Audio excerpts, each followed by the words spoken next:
శ్రీమాత్రే నమ. జయ గురు దత్తాత్రేయ నమ. ఈ వీడియోలో మనం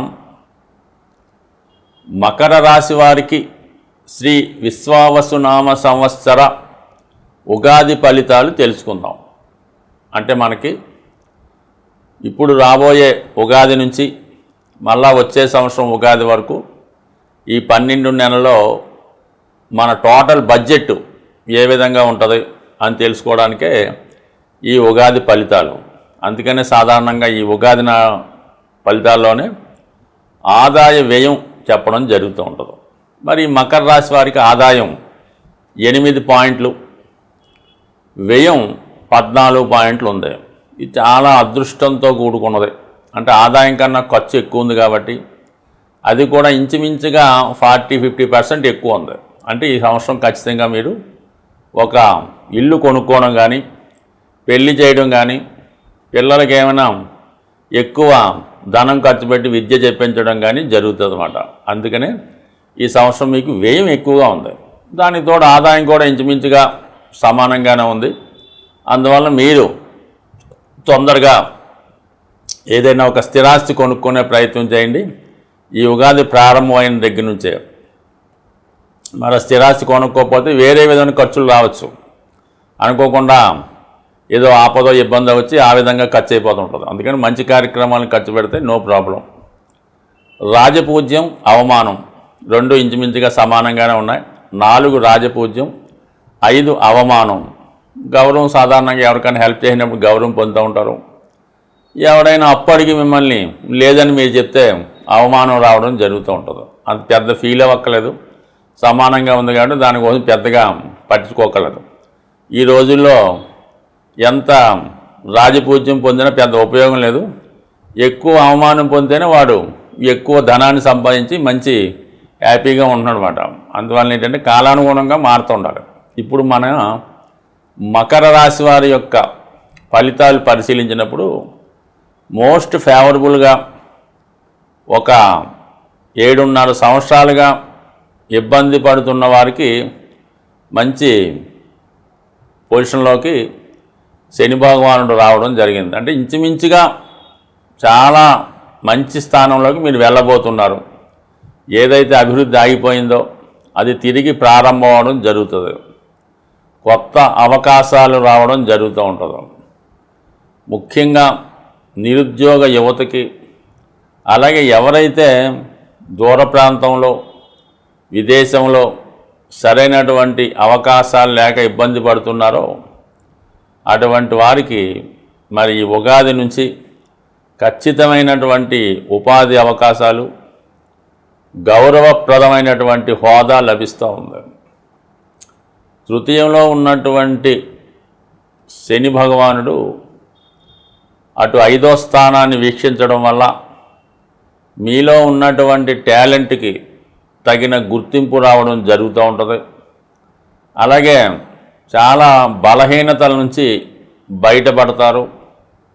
అయితే ఏంటంటే ప్రేమ వ్యవహారాలు లాంటివి ఏమన్నా ఉంటే అవి కొంతవరకు బ్రేకప్ అయ్యే అవకాశం ఉంటుంది. అది మీ మంచిగా అనుకోవాలి. ఇక అక్కడి నుంచి 3వ స్థానం నుంచి 9వ స్థానాన్ని వీక్షించడం వల్ల దూర ప్రాంత ప్రయాణాలు వృత్తిరీత్యా చేయవలసి ఉంటుంది. అంటే మీ డబ్బులతో కాకుండా మీ సంస్థ డబ్బులతోనో, ప్రభుత్వం వారి ధనంతోనో విదేశ ప్రయాణం కానీ, దూర ప్రాంత ప్రయాణం కానీ వృత్తిరీత్యా ఎక్కువ ప్రయాణాలు చేయవలసి ఉంటుంది. అలాగే పని బాధ్యత కూడా పెరుగుతుంది. 2 రకాల బాధ్యతలు నిర్వహిస్తూ ఉంటారు.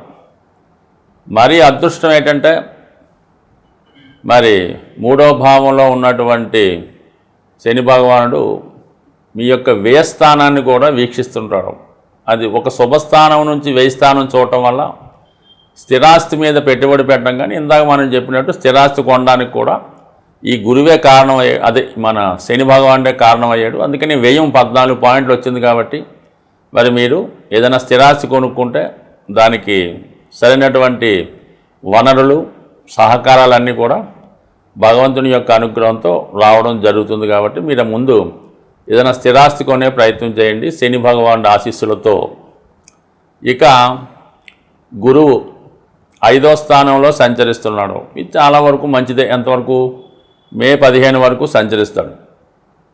వ్యయాధిపతిగా 5వ స్థానం సంచారం మీ యొక్క సంతానం ఏదైనా ఉన్నత విద్య కొరకో, వివాహం ద్వారానో, దూర ప్రాంతానికో బయటకో వెళ్ళడం జరుగుతుంది. అంటే సంతానంతో ఎడబాటు వస్తుంది మాట వ్యయాధిపతి 5లో ఉండడం వల్ల. దానివల్ల పిల్లలు గురువు కాబట్టి విద్య నిమిత్తం వ్యక్తిగతంగా మీరు కానీ మీ సంతానం కానీ దూరంగా వెళ్ళే సూచనలు ఉంటాయి.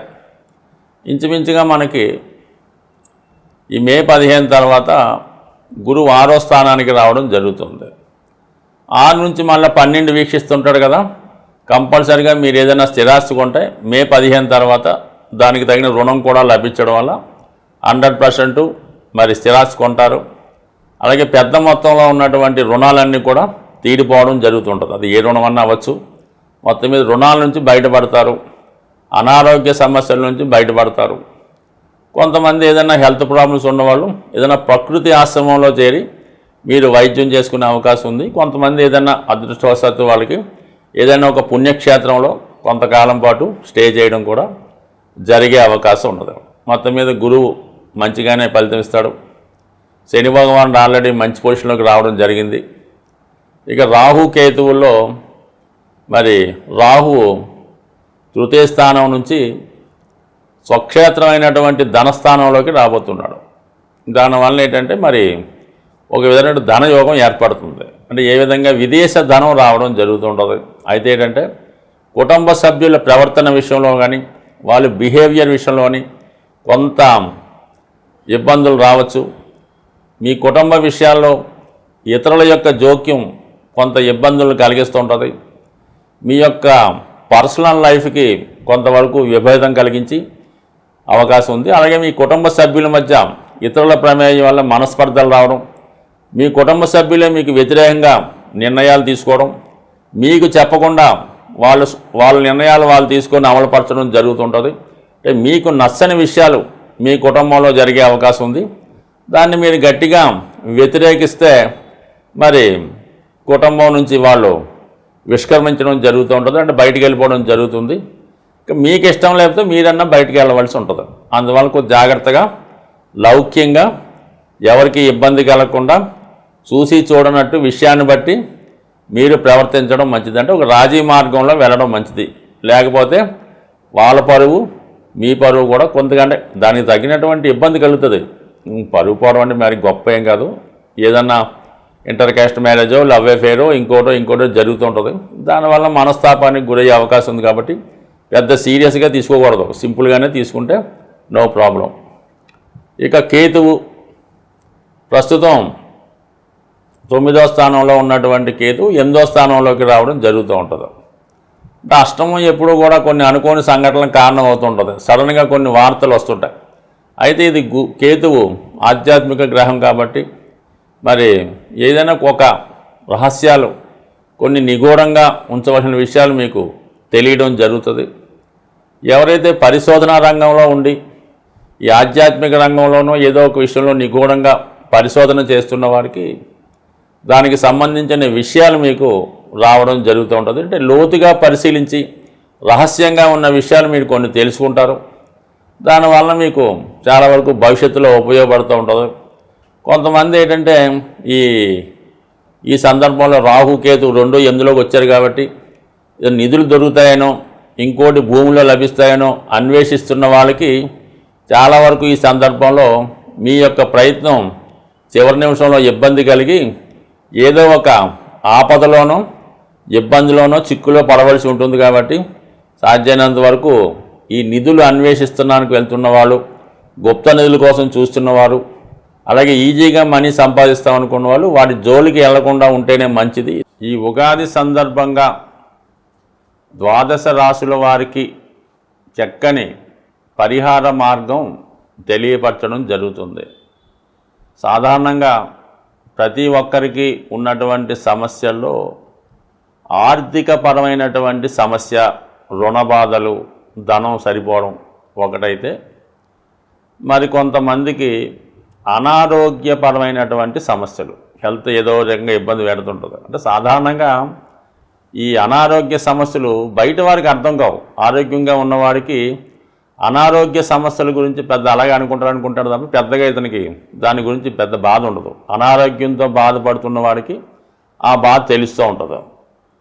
అలాగే ఆర్థిక పరంగా బాగుండి ఎటువంటి లోటు లేని వాడికి ఆర్థిక సమస్యలు అర్థం కావు. ఆర్థిక సమస్యలు ఎలా ఉంటాయి, అది ఉండడం వల్ల ఏ విధమైన ఇబ్బందులు ఉంటాయని కొంతమందికి అర్థం కాదు.